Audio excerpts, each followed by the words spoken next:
Well, there's been a lot of talk in the news about shutting down the government on October 1st. It sounds like a libertarian dream, but it's really not. It's really just politics as usual, with the Democratic Party and the Republican Party and the president grandstanding in support of their pet projects.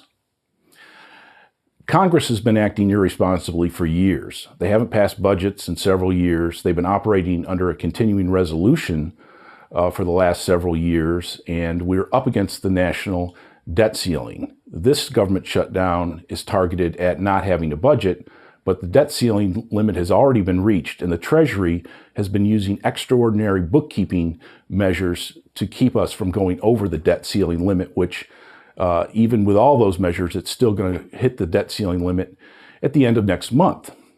So it's basically Congress acting irresponsibly, but even if the shutdown were to occur, it's not really government shutting down.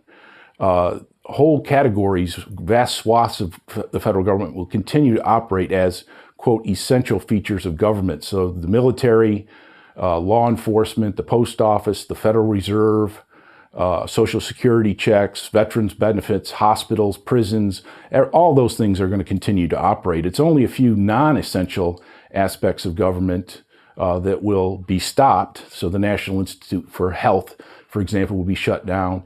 Make it much more difficult to get a visa or a passport. It would disrupt some aspects of the tourist industry, but it's not government really shutting down. And we've had 17 of these shutdowns over the last 40 years. So again, this is just part of regular politics here in the United States, of Congress and the president not being responsible, not being good stewards for the taxpayers' money.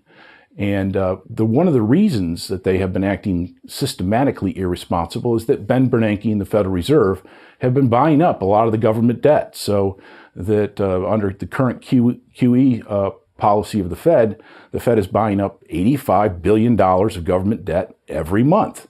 And guess what? If you could spend money irresponsibly and borrow to support that lifestyle at virtually zero interest rates, what would you expect to happen?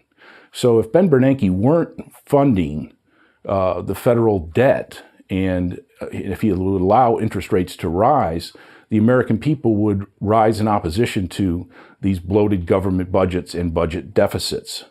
And that, of course, is one of the great beauties of the old gold standard. When we were on the gold standard, the federal budget was balanced virtually every year of American history. And when we were taken off the gold standard in 1971, guess what? We've been running budget deficits almost every year since. And those budget deficits have only gotten larger and larger over time, and now we have a national debt of over $17 trillion. So the gold standard was one of the great checks on irresponsible government spending. And that's the Mises view.